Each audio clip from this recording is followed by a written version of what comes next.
Brethren and sisters, be seated.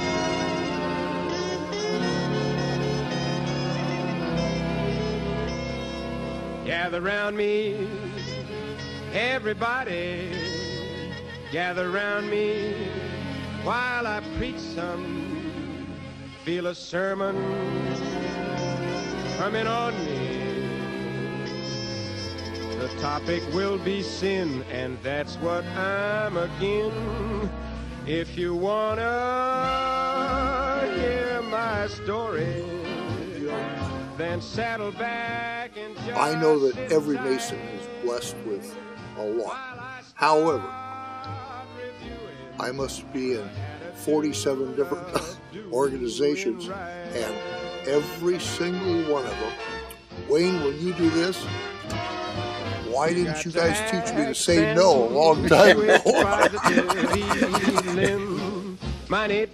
This is the Past Grand Masters History Project of the Most Worshipful Grand Lodge of Free and Accepted Masons of Washington. My name is Very Worshipful Bud Cook, and I will be the interviewer, and our audio-video operator and video editor is Most Worshipful Brother G. Santilascano. And we are honored to be here with Most Worshipful Brother Wayne I. Smith, our Grand Masters in the year 2007-2008. Most Worshipful, first allow me to thank you for taking your time to participate in this Grand Lodge History Project. It's an absolute pleasure, and I think it's one of the things that is, we've had 150 Grand Masters, and of course many of those, the first 100 or better, are long gone, and all you can do is look at the proceedings or something and come up with. So this is really an absolute excellent opportunity to talk to some of those that are still here and working and see what we can do, because there's an awful lot in Masonry that we want to pass on. And I think that's very important, because it's the tradition. It's being a grand historian, if we would have had something like now for me to review, this would be absolutely great. Yeah. The first question I have for you is, Most Worshipful, what prompted you to become a Freemason? When I was a young man in Newport, Oregon, in high school, I joined DeMolay in Newport. I was never at least a significant chapter officer. I might have been a preceptor or something like that. And I can recall going to DeMolay conclave, I think, in Eugene, Oregon, at least once before I went into service. And the DeMolay is a absolutely wonderful, wonderful organization for young men, and likewise Rainbow and Joby's for our young ladies. We really do, I think, instill some of the, not just religious, the patriotic and the really important things that make you become a better citizen. And I truly enjoyed my DeMolay time. So, Most Worshipful, how did you come by the design of your Grand Master's pin? Well, he happens to be right behind you, Very Worshipful, but it was a combination. I had an idea, and that's where the motto comes from, but Santy worked that and worked it, and we came up with that pin, and I thought it turned out quite well, because that was one of the things that I think that all Masons, well, all citizens, really need to do, is go back and accentuate the positive. And I'll sit here and have a cup of coffee in the morning and read part of the newspaper. Most of that is cutting at other people. I don't find that as a rule any place in Masonry. We're all trying to move forward and do the best we can for the fraternity, the community, and so on. I think it's all very important aspect to the difference between Masons and other citizens. Most certainly. Most certainly. What was the theme for your year as Grand Master? Accentuate the positive. That came, of course, from the World War II movie, and I was trying to think of the name of the movie, and Jan came up with one. That wasn't the movie that I was thinking of, but I believe it was probably during the attack on Pearl Harbor and so on. And it's a matter that that we wanted to take and really look at the good things that we do and can be done.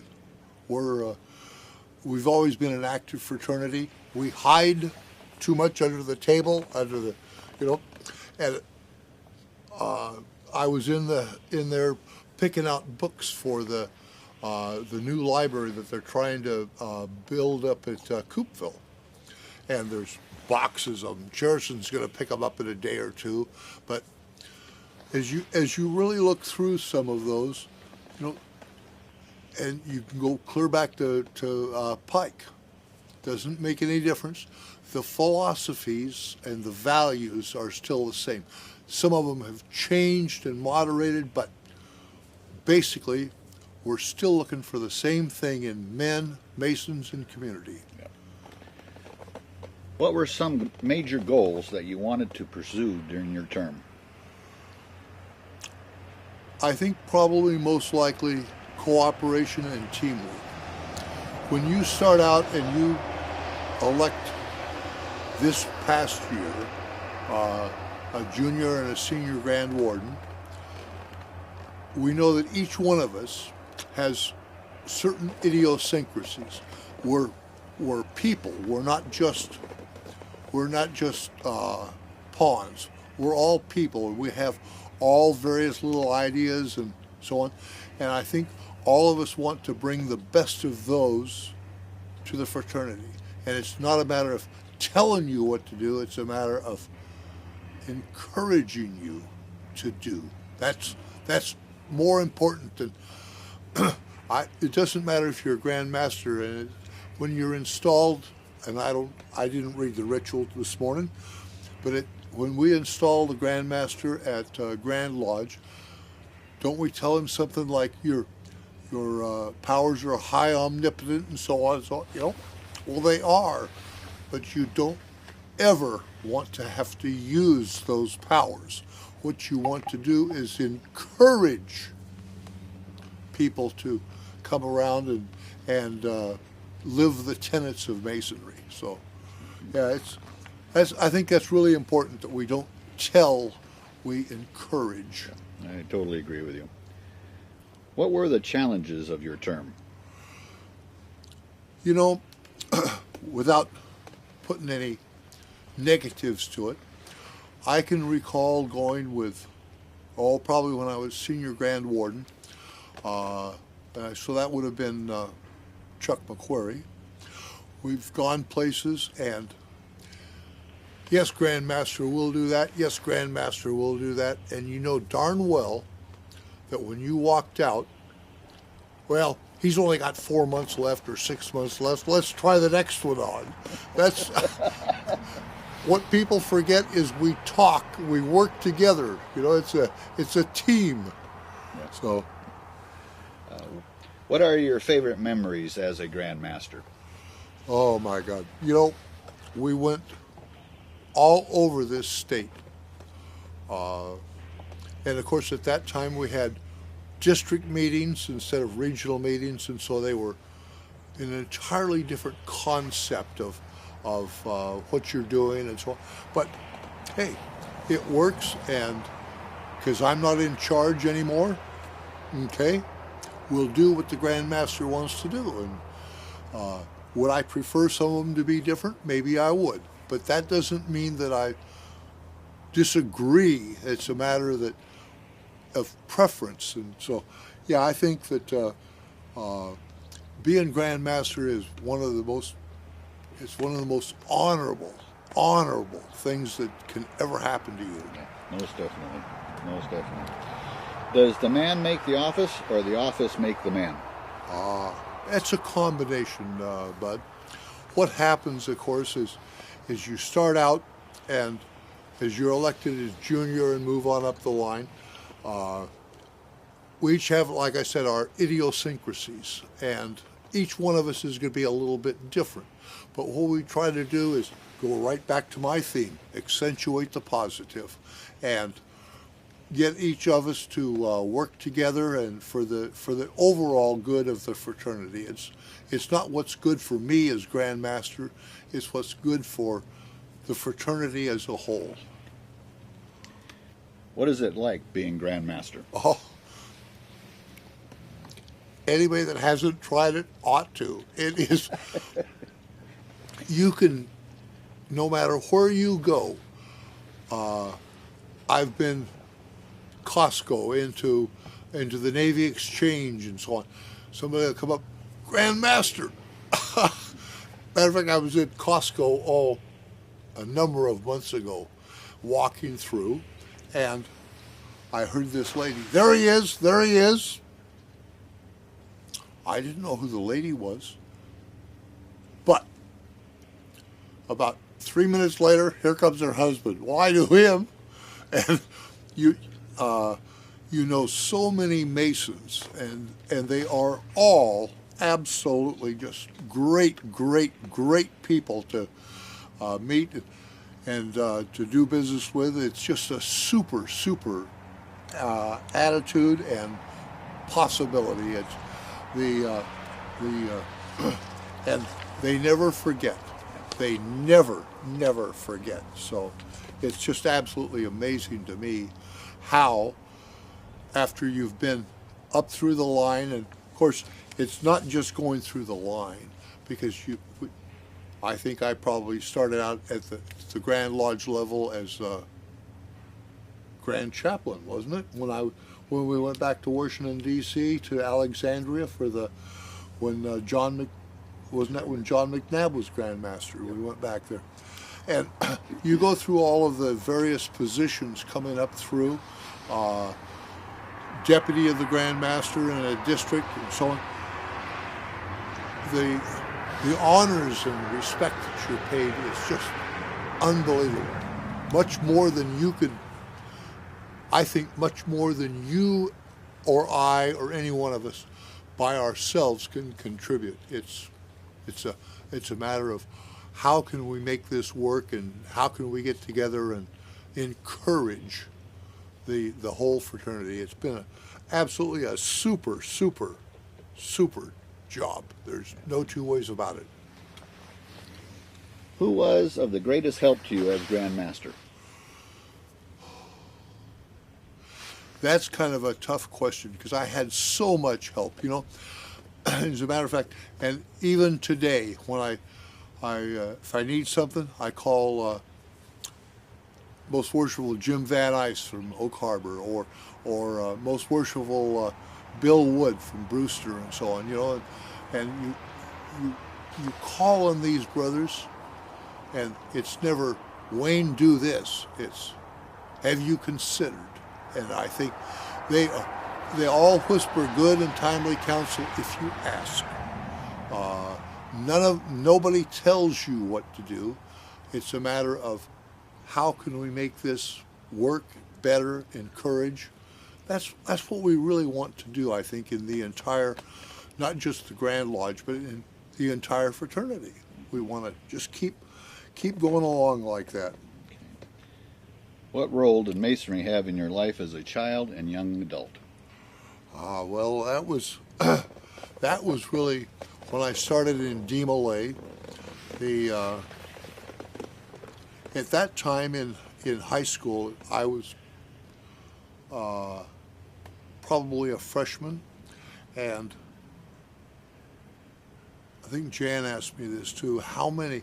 Well, a bunch of the boys in Newport High School were in DeMolay, and so we all joined DeMolay, and and that's where it all began. You know, it was because that's where they teach the basic tenets of Masonry. They just don't tell you that that's what it is when you're in DBA. So, but yes. Okay. What role did your wife play in your Masonic career? Well, of course, my wife was working full time, but she did. We traveled the majority of the state,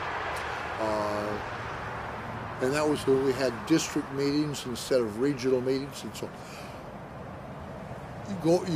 from here you drive over to Ellensburg down on the river and so on, and she'd be there. They were all there. When you're elected junior grand warden, they don't ask you what your wife's going to do. It's a matter of she comes along and supports and does what she can. And yes, mine has been very, very supportive. But working full time, you can only do so much, you know. And so it's been an absolutely great experience and time. I wouldn't have traded it for all the tea in China. Yeah, I totally understand that. What important Masonic changes did you see in your career? Well, you know, one of the things that we did here in Washington was we had that beautiful Masonic Retirement Center down in Des Moines. It's absolutely my son was left here this morning to fly back to Denver, and I said, take a look down there. We built that in what, 1926? It is truly, it was our first way, well, no, because we had the previous farm, but it was the standing method of taking care of brothers and sisters. One of the things we never want to lose sight of, in my mind, is not just the brothers, but their wives and their families and so on. We need to keep maintain them and do what we can to assist. It's just been, it was a sad day for when they had to close the whole thing. And I went down and we had a big fire drill, not a fire drill, a real fire. At that time, the manager was Jane Epson. And there was a couple old houses out there on the grounds and so on. And Jane and I went in with 4, 5, 6 fire trucks out there and torched off the buildings. That was... Oh, really? That was... it's memorable only because you hate to see the tradition go. But other than that, you know, it's just one of those things. We got to move on and do what we can do. I can remember driving down this, before that or after that, driving down through Seattle and probably with David Owen, get on the phone and make arrangements to sign new leases, do this, do that, trying to keep this whole thing going. We can't run the fraternity on nothing. And as I was, for how many years did we charge? $17 per capita, I think. And now we finally got it up to 20, I think, this last year. Isn't that a small price to pay for the value of Masonry and our community? Very small price. Yes. And so we can't let it go. We got to maintain it. We want to, if it has to go up, it has to go up. But never do I want to see us go down the road where we cannot afford to continue our programs and so on, and make Masonry work, not just in Washington, in the entire United States and world. It's really important, I think. Did you have any reservations about becoming a Freemason? No, it's kind of funny, you know. we were kind of talking about this a little bit yesterday, and of course I joined Masonry in Newport, Oregon. I was on active duty, and I went down and took my first degree. The secretary, who, if you search some of the old library stuff and so on, is Walter K. Belt, the poet by the sea. And he wrote a number of Masonic poems and so on, and other poems. When I took my first degree, everything was secret. So, he took the ritual. I'm not sure if he tore the corner off of it or something. Here, give him this. And I went to Port Angeles. He mailed it up there, and you could tell Wayne by the little piece of paper. We'd go down to one of my neighbors that lived about 2 or 3 blocks down the street. I walked down there. We would go down in the basement. He would lock the door so his wife could not hear any secrets. It was we were that secretive at that time, you know. We'd go through all of the work and so on. It was, yeah, there's been a number of changes and so on that we see. When I was going through books in here for this potential library that they're setting up in Coopville, I'm going through those, and I look at some of those books, and there's boxes of them, you know. You look in there, and 50 years ago, everything was secret. Yeah. And there's one book that I saw that I was sitting aside for Charleston to take up next week to the library, and it was the Book of Words. It's probably a Scottish Rite book, but the Book of Words. When that was written, a lot of that was, quote, secret. The biggest secret is who we are and what we do. That's the biggest secret of Masonry. How important our fellowship is. Yep. Have you helped others become involved in Masonry? Yes, I've really tried working on it. Every time we get a name or a potential candidate, somebody that's interested, you don't have to have a petition in your hand. If you're interested in what we believe in and what we want to do, if you're just interested, that's good. Let's sit down and have a cup of coffee and talk about it, because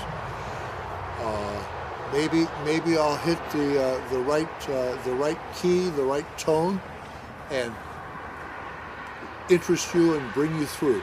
If not, okay, well, it's like my son who just left 2 hours ago.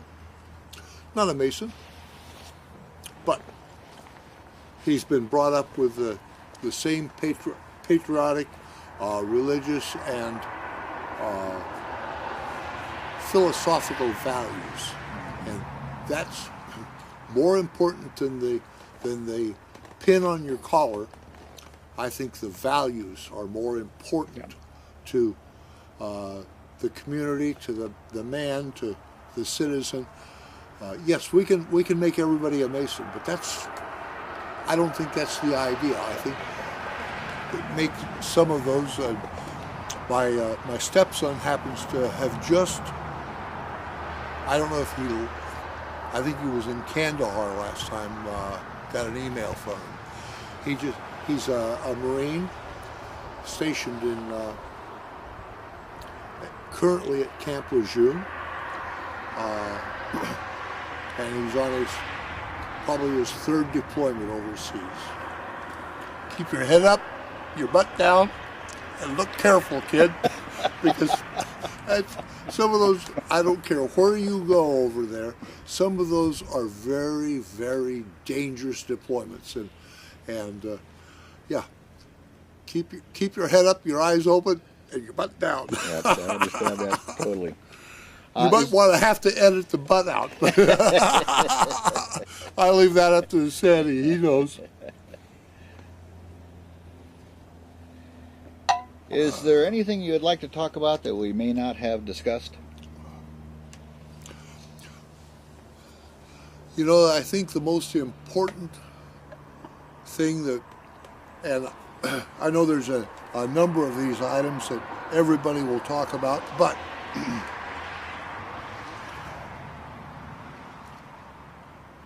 always go back, don't go back to what you told me when you installed me as Grand Master. Go back to our basic philosophies and the lessons in our first 3 degrees: brotherly love, relief, and truth. I think those are probably the most important items that sometimes that we tend to overlook. So if I could encourage anybody, it's go back and read your basic obligations. They are more important to me personally than the obligations you take as Grand Master or so on, because the Grand Master is only here holding the leash. He is not omnipotent as such. It may say that, but that's not what it really means, you know. And one of the things you'll find that as you go through and do, because you're doing so many of these, one of the things that you're going to find, Bud, is of course the fact that every Grand Master is a little bit different, and we knew that when they came in as Junior Grand Warden, and we started electing them and moving them up the line, and so everyone's a little bit different, and we all have our ideas, but you know something? Our values are all the same in the long run. That's true. And being different is important. Most Worshipful, what message would you like to send to today's Masons? I think probably the most important lesson that we can and teaching that we can give to today's Masons is read your first 3 degrees and obligations. That's where Masonry begins. And if you don't believe that on the way up, in the long run, we're going to be in trouble. And so I really think that this brotherly love, relief, truth, taking care of thy brother, assisting each other, and so on, that's probably the most important things that we can do in helping take care of everything, keep this fraternity alive, long, and strong. We'll be here forever if we believe in our first 3 degrees. We'll be here forever if we continue doing good in the community and so on. Does it matter if you have a Bikes for Books program in your school, in your lodge? Well, I think it does, but that doesn't mean that I'm right. And so, but if I can get 150 kids in grade school to really begin reading, and even if I have to give them a $80 or $100 bicycle to encourage them to read, that counts, because that's a lesson that they'll use forever and ever in their life. So, Most Worshipful, in the name of our Grand Lodge and those who are involved with this project, I wish to thank you for your participation in this history project. Well, it's an absolute pleasure, and this is something that I think has been kind of long overdue, is to be able to go back and collect some of the history of our Grand Lodge and so on. We've had a very varied Grand Lodge, you know, starting out with 4 lodges from Oregon and moving up and starting this whole project. But in the long run, when you really think about it, we have come so far and we've done so good. Let us never forget what we came here to do. Most Worshipful, it's been my honor. Ah, thank you, Bud. Thank you, thank you. The negative and latch on to the affirmative. Don't mess with Mr. In Between. No, don't mess with Mr. In Between. You got to accentuate the positive. Yes, yes. Eliminate the negative and latch on to the affirmative. Don't mess with Mr. In Between. No, don't